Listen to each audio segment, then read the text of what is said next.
سڵاوتان لەبێم کاتتان باش لە ئەڵقەیەکی دیکەی بەرنامەی هەفتانە لە کوردستان 24ەوە لەگەڵتانین تا کۆتایی بەرنامی ئەم جارەش لەگەڵمان بن. کچێکی ئاوارەی کوردی زدی لە ناو کەمپێکی ئاوارەکان لە ئێسیا ئەگەرچی کەلوپەلی وێنەکێشانیشی زۆر کەمە وێنە دەکێشێت و کارەکانی لە ئاستێکی سرنجڕاکێشدان. کیژە جەبار کچێکی تەمەن 20 ساڵانی سلێمانیە و دەیەوێت لە ڕێگەی دەستڕەنگینیەکانیەوە بەرهەمەکانی پیشان بدات و خواستی کچان بۆ بەرهەمەکانی زیاد بکات. دوو فۆتۆگرافەری شارۆچکەی دەربەندیخان لە ڕێگەی وێنەکانیانەوە سەرنجی زۆربەی خەڵکیان ڕاکێشاوە و پەیامیان پارێزگاریکردنە لە ژینگەی کوردستان. خاتونێکی دەستڕەنگین لە شاری هەولێر تەنیا لە ماڵەکەی خۆی داتوانیوێتی کۆمەڵێک لە کەلوپەلی جوانکاری و ئەکسسواراتی جلی کوردی دروست بکات. ئەم خاتونە بە کەڵکوەرگرتن لە کەرەستەی سادە و قماشی جوان توانیوێتی کۆمەڵێک بازن و سەرشانی جلی کوردی و هەروەها ئەکسسواراتی ڕەنگاوڕەنگ دروست بکات کە لە جلی کوردی ئافرەتان بەکاری دێنن. ئەو لە ڕێگەی تۆڕە کۆمەڵایەتیەکانی شەوە مشتری بۆ کارەکانی پەیدا دەکات.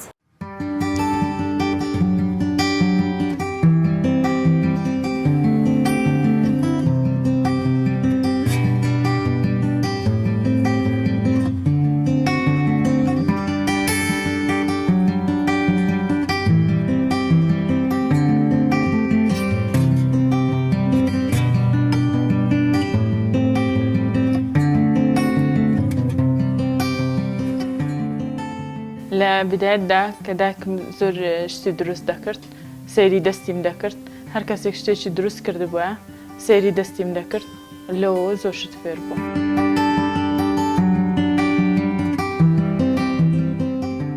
لە بدایەتدا شتی بەسیط فێر بووم. دوای چنین زۆر بە زەحمەتە تا فێر بووم بەڵام ئارەزووم بوو کە فێر بم بۆیە زۆر هەوڵمدا تا فێر بووم.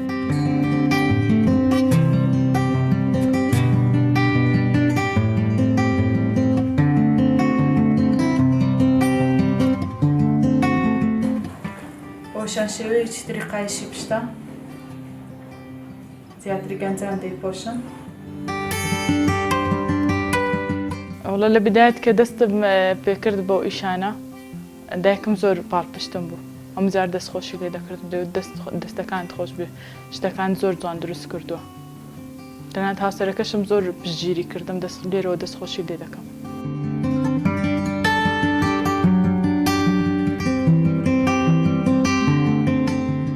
ماوەی یەک مانگ ئەمە بەشداریم کرد لەو خولە زۆر باش بوو وەک دەوراتێک بوو بۆ من بەڕاستی لەوێەوە زۆر کە شتەکانی منی دەدیت دەیوت زۆر باشە دەستخۆشی لێ دەکردم هەموو کات دەیوت شتەکانی تۆ لەی هەموو قوتابیەکان باشترە.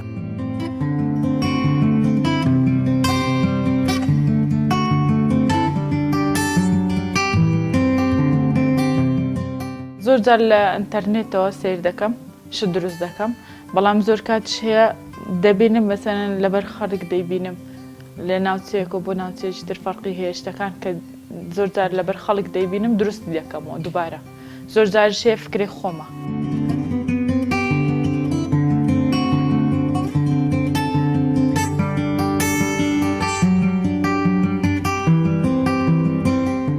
ئەمان جمەوێ لە دروستکردنی شتەکانم ینی ئەو شتانەی کە لە کۆن بەکار هاتوون ئەو شتانە نەفەوتێن دووبارە زیندویان بکەینەوە دووبارە گەنجەکانمان مناڵەکانمان دووبارە بەکاری بهێنینەوە.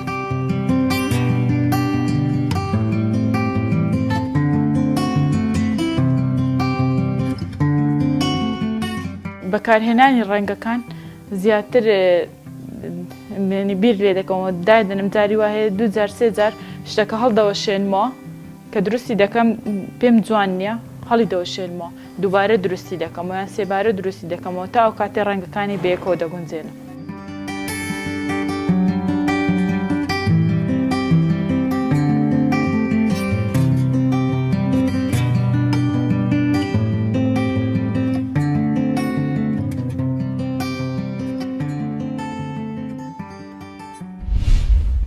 دوو هاوڵاتی دانیشتووی دەربەندیخان سوودیان لە سروشتی جوانی ناوچەکان وەرگرتووە و لە ڕێگەی فۆتۆکانیانەوە سرنجی زۆربەی خەڵکیان بۆ لای خۆیان ڕاکێشەوە. ئەم دوو هاوڵاتیە لە زۆربەی کارەکانیان بەیەکەوەن و ئەیانەوەی لە ڕێگەی فۆتۆکانیانەوە پیرۆزی خاکی کوردستان بە خەڵکەکە نیشان بدەن و هەروە ئاشنایان بکەن لەگەڵ چۆنیەتی پاراستنی ژینگەی کوردستان.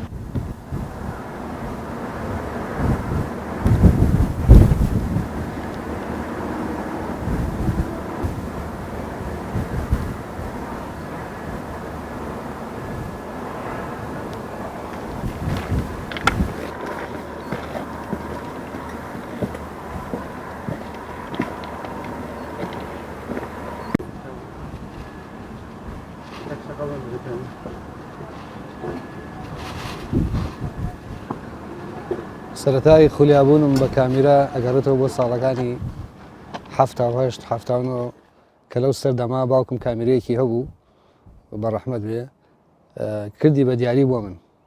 ئەتوانم بڵێم ئەوە وەرچەرخانێک بوو لە ژیانی منە کە شەیدای کامیرە ببم. چونکە یەکێک بووم لەوانەیە کە گەنجێک بووم و باوکێک لەو تەمەنا من لەو تەمەنا بووم ئەو کامیرەی پێشکەش کردم زۆر لام خۆشەویست بوو. ئەمە وای لێ کردم کە هۆگری کامیرە ببم بەڕاستی. هەرچەند وێنەگرتن لەو سەردەمەشدا زۆر سنووردار بوو. کەسانێک کە مۆڵەتیان نەبووایە یا تایبەتمەندی خۆیان نەبووایە لە ژێر سایە ڕژێمی پێشووە نەیانەتوانی کامیرە بە ئازادی بەکاربێن.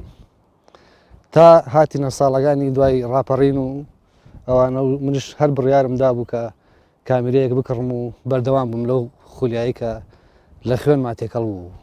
ئێستا خۆشبەختانە پێگەی خۆمانمان هەیە لە ناو هونەری فۆتۆگرافەریە و زۆریش ناسراوین. ئەمە وامان لەیەکە کە ئێمە بەردەوام بین. ئێمەش لەم بەردەوامیە چەند پەیامێکمان هەیە. یەکێک لە پەیامەکان ئەوەیە کە سروشتی جوانی کوردستان بناسێنیت بە هەموو دنیا. دووهەمیش تاکی کوردی لەگەڵ سروشتە ئاشت بکەیتەوە کە ئەمە زۆر گرنگە.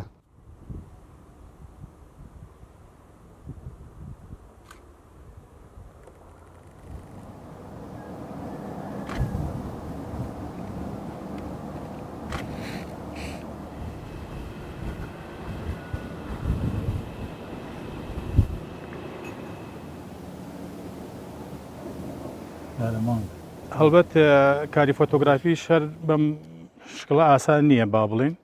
ماندووبوونی هەیە، خوتوڕی هەیە، با بڵێن مەترسی هەیە. ئێمە ڕێگای دوورمان زۆر بڕیوە جار وە بۆ 2 سەعات 3 سەعات ڕێمان کردیە چەندی کیلۆمەتر بەس بۆی توانین لە گۆشەیەکی جوانەوە وێنەیەک تۆمار بکەین تا بتوانین چاوی هاوڕێیانی پێ ئاشنا بکەین. و توانیشمانە ئەلحەمدولیلا لە ڕێگای هەر وێنەکانمانەوە دۆستانێکی زۆر بناسیین لە وێنەگرانی ئاسی عێراق و کوردستان و دەرەوە و توانیشمانە بەشداری چالاکیەکان بکەین لەگەڵ وڵاتان لەگەڵ ئاسی عێراق مسابقات با بڵێن. شکر بۆخوا ئاستێکی باشمان پیشان داوە.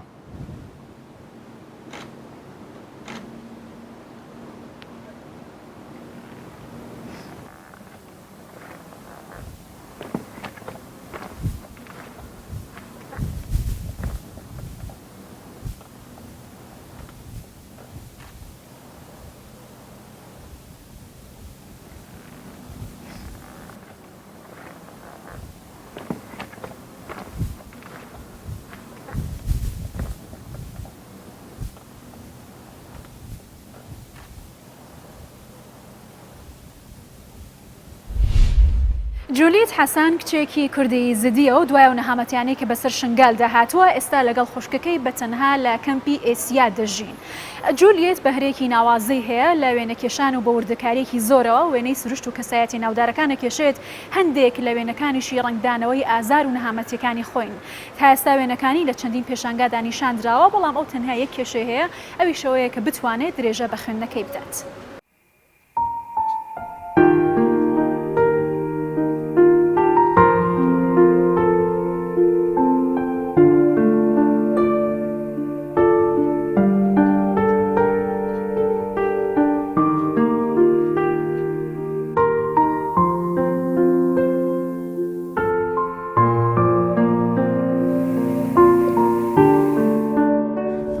صورة از ببینم از بهی بدیا بدلیم بد معنی که بدا از وی اختیارتكم صورة الشخصي از شيتكم قالك تصويرة أسر معاناة الازدياد شيتكم منها مفروضنا تقريبا غير استشارة قلبها مايا منها مفروضنا خارج يعني مثلا بقي دركة دور دنگی ما بهر بگه کامنه چه دولت دور به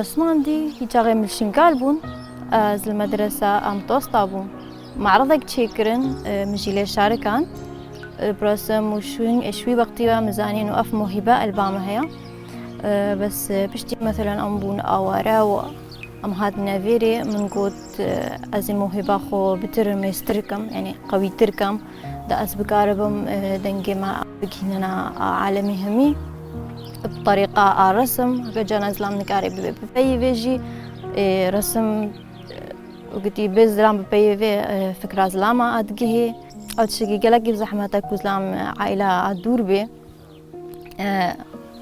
مهاجقة فقتي أسعاج مشكي أسشما رسمي مثلا أس رسمي خوجي بقواتركم وفي طريقة أسبكم دنجي ما بقي هنا وأسبكاربم مثلا أسبكم عائلة خوجي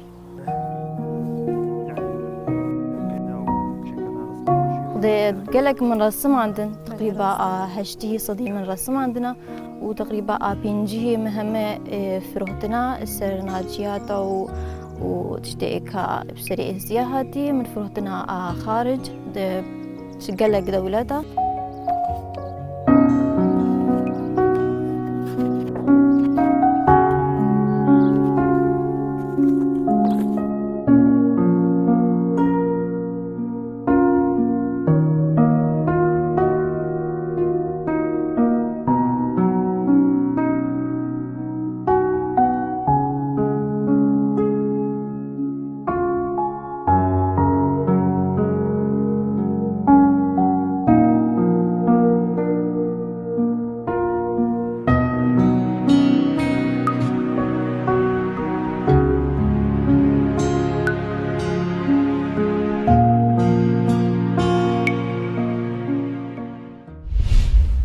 کچێکی دەسڕنگینی تەمەن 20 ساڵ لە شاری سلێمانی خولیای ئەوەی هەیە کە بتوانێت کاری جوان و ناوازەی دەستی دروست بکات. وەکو خولیایەکی سەرەتاییش ماوەی 3 ساڵە توانیوێتی کۆمەڵێک کاری جوان و ناوازە لە بەهرەکەی خۆیدا دروست بکات و سەرنجی زۆربەی خانمان بۆ لای خۆی ڕابکێشێت. ئەو ئێستا خەونی ئەوەیە کە بتوانێت کارێکی تایبەت بەخۆی هەبێت.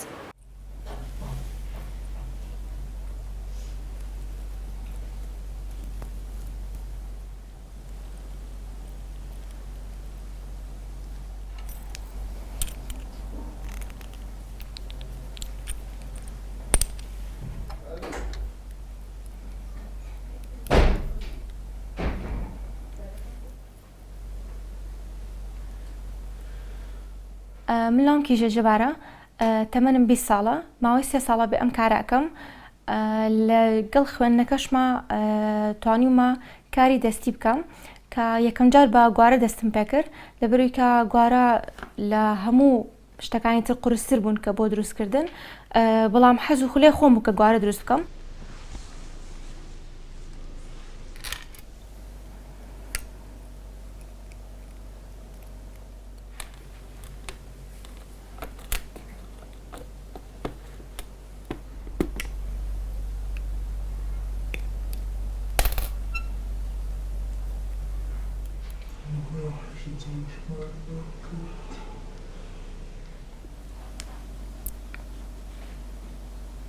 کارەکانم طبعاً دوو جۆرە هەنێکیان بۆ جلی کوردین هەنێکیان بۆ جلی مۆدەرن واتە کاتی ئاسایش بتوانن بەکاری بهێنن.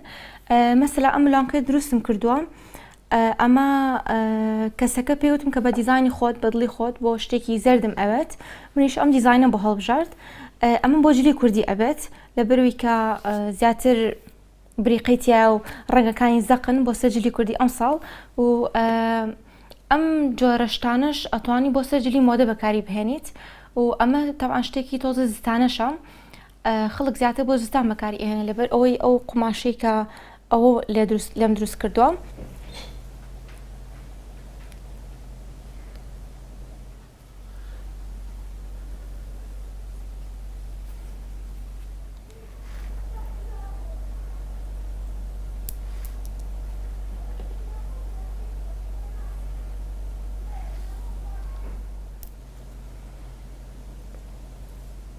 ئەم بیرۆکەم لەوە بۆ هات کە کاتێک لە ئینتەرنێتە ئەو ئەکسۆراتی خانمانەمە بینیت بەڵام لێرە دەستم نەکەوت پاشان ئەڕۆشتم شتی نوێم ئەکڕی و دیسان شی تازەم لە دروستەکردنانە ئەوی بەپێی دیزایانی خۆم و لە دواییدا وردە بۆم دەرکەوت کە ئەتوانم خۆم ئەکسۆرات دروست بکەم پاشان لە دوای ئەوە شتی زۆرم بە هاوڕەکانم دروستە کرد و بۆ کەسی نزیکم دوای ئەوە پێیان وتم کە بۆچی ناتوانانی بکێ بە پێیجێک یاخود براندێک کە هەموو کەس بتوانێت لێ بکڕێنێک تەنها ئێمە و خەڵکیش زیاتر کارەکانەوە ببینن و دوای ئەوە منیش بڕیاری ئەوما کە هەم شتی مۆدێرن دروستکەم هەم شتی کوردەواری خۆشمان بەکار بهێنم بۆی کە مۆرکێکی کوردەواری پێوە دیار بکە ئەم براندە هی کوردێک و لە کوردستانە دروست ئەکرێت.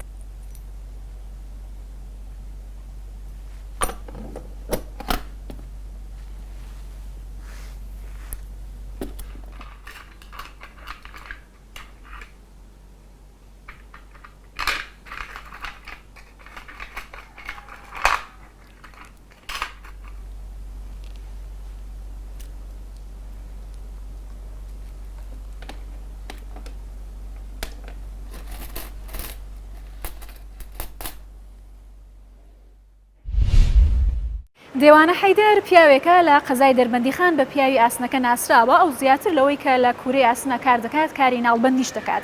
ناڵی ئەسپ پارچە ئاسنێکی تەختە کە لەبەر پێویستی و گرنگی لە سمی ئەسپ و ئاژەڵی بار هەڵگر دەبەسترێت بۆ کەسەش کە بەو کارە هەڵدەستێت دەگوترێت ناڵبەند ئەم کارش زیاتر لە ناوچە سنووریەکان و گوندەکانی کوردستاندا ئەنجام دەدرێت.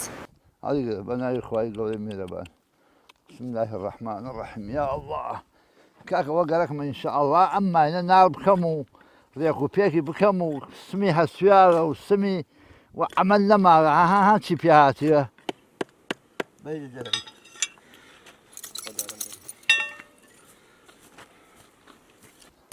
یا الله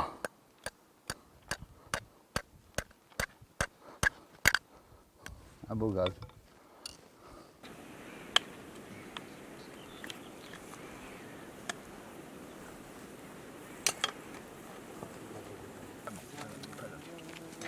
جاري برزي ما كانوا باب صحة تبعي خاش حقيقة جلالية برزي خلو جنبي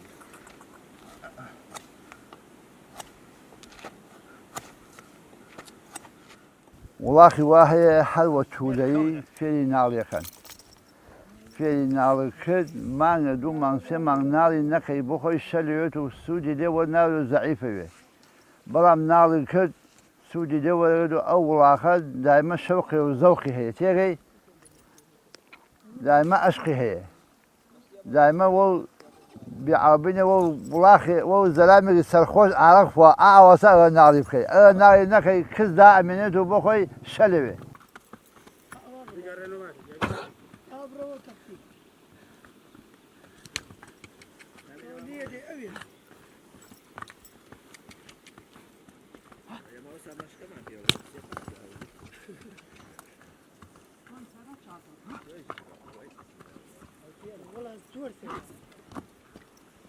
با ماوازر خۆم منوی بێ ناڵیکەیت ئێستا ئەمانە وەختی خۆی فێری ناڵوە ئێستا شەل بووە ئێستا من هاتووم ناڵیەکەم بچی شەلیەکەی نامێنێ زیاتر جوانە زیاتر شەوقیڵە زیاتر ڕێ ئەخا زیاتر هەڵە گوردێ بڕوا بۆم لاولا بەڵام ئەوە ناڵینەکەی ناتوانێت بڕاتە ڕێوە تێگەی ئەو ناڵبەنجە ئەسێ بزانە ناڵی بکە ئەشە جوان دەستی تەختکە بیتاشێ بزمارەکانی لە ڕێکی خۆی لێ بدا بزمارەکان نەی پێکێ زاماری نەکە شەلی نەکە براخم ئەوە سوودی ناڵبەنە.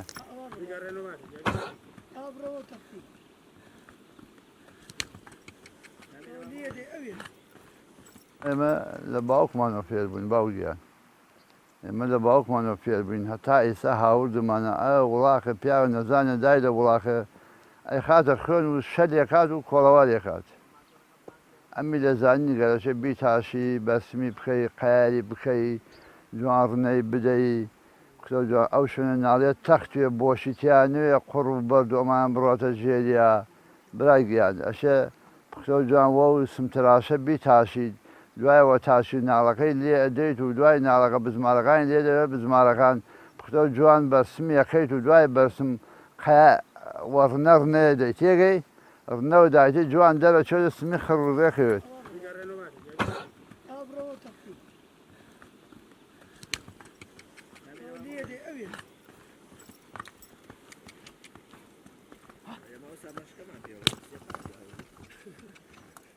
ئەیتر کاکە ئاوایە من تایسەفە من خۆم برایەکم فێر بووین وە ساقالی ناها لە زەڕایەن و ئەوە من فێر بووم و ئەوە چەند ساڵە خەریکی ئەم ناڵبەنینەوە ئەم ئاسنگەرینەوە 30 ساڵ 35 ساڵ ئێمە خەریکی ئەم ئیشینە.